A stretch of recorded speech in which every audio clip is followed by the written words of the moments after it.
Hey, thanks for checking out the Fuel Your Mission vlog. This is vlog number 22, where we're going to talk about 3 reasons why you should thrive under pressure. And this is a topic that I've kind of wanted to talk about here for a while. I think that so much in our society and our culture, we take on so much stress and anxiety ourselves, and we really make things very challenging and hard on ourselves.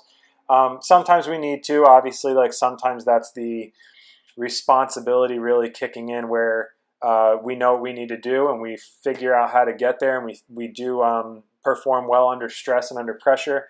But today's vlog, I'm going to be really advocating on why we should not only survive under pressure and under stress, but we should really thrive on it and do really, really well, perform well on it. One analogy, I don't know if you're a sports fan or not, but one analogy I can give you that I think anybody could relate to is those players that perform well in what they call clutch. And clutch is when the game's on the line, when the team is down and really needs a comeback.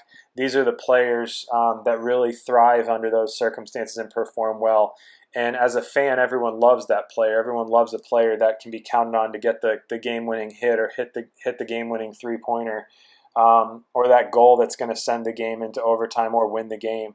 And I think that as individuals in our various fields or in your school, that should be all of us. We should all thrive and put in our best performance when it matters the most. Because you could really make the argument that if the game's not on the line, so to speak, if there's no pressure for that situation, then does it really matter as much as it might if the game was on the line, or if people were depending on you, or if you were in crunch time at school or whatever. So the 3 things I'm going to get into today, the 3 reasons why I really feel strongly that you should learn to thrive under pressure, is that first of all, thriving under pressure helps you eliminate it.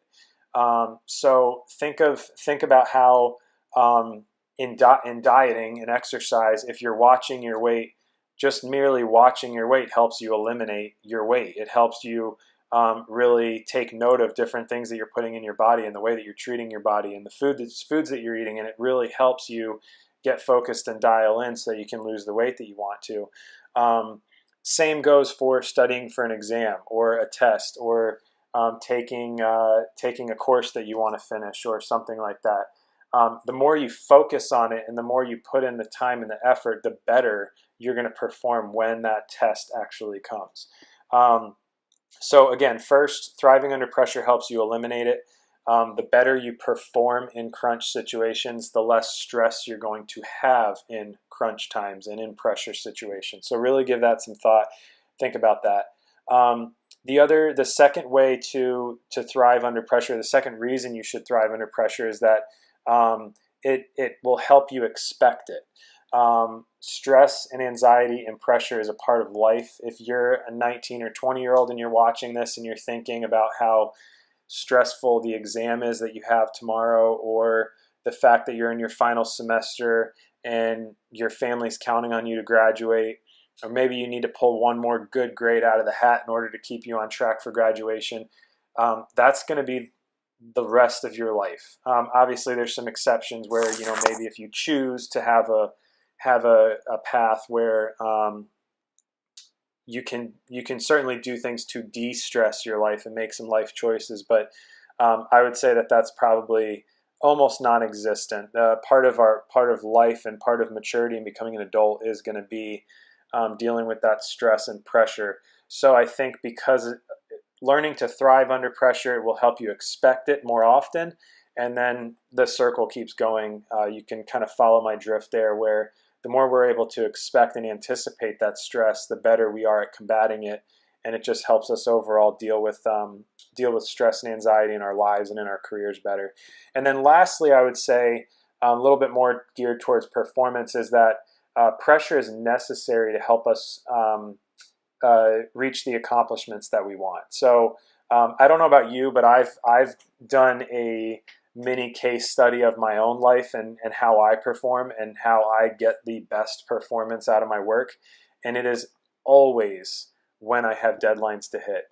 Even if it's goals and objectives that I set for myself, if I don't have those deadlines every week by Friday or whatever, I will wait and wait and wait and do everything else but those things that I don't have a deadline on. And I've noticed this with work as well. You could have a project where your boss might be expecting you to finish a client presentation. And if you know that it's due on Friday, you might not work on it until Thursday before you head home from the office. And obviously college students, this is right up your alley about taking a test. However, if a professor came in and sprung a test on you and said it's going to be tomorrow, you would get that studying done and you would be prepared for it if you're a responsible student about your studies. And same goes in the workplace. If you knew you had 2 hours, you would put together a equally as good of a presentation for that client, but you would be able to figure out how to get it done in a shorter amount of time. There's actually a term for this, not to go off the rails, but Parkinson's law. You can check it out, look it up. But Parkinson's law states that work will always fill the time allocated to it. So in other words, if you give yourself 3 hours to do a project that's really only going to take you 45 minutes, your mind somehow will map out that that's a 3-hour project rather than a 45-minute project. So I'd really encourage you, again, that third reason is that the deadlines will help us accomplish more in our work and accomplish our work better. So I leave you with that. Stress is a negative thing, and that's the takeaway.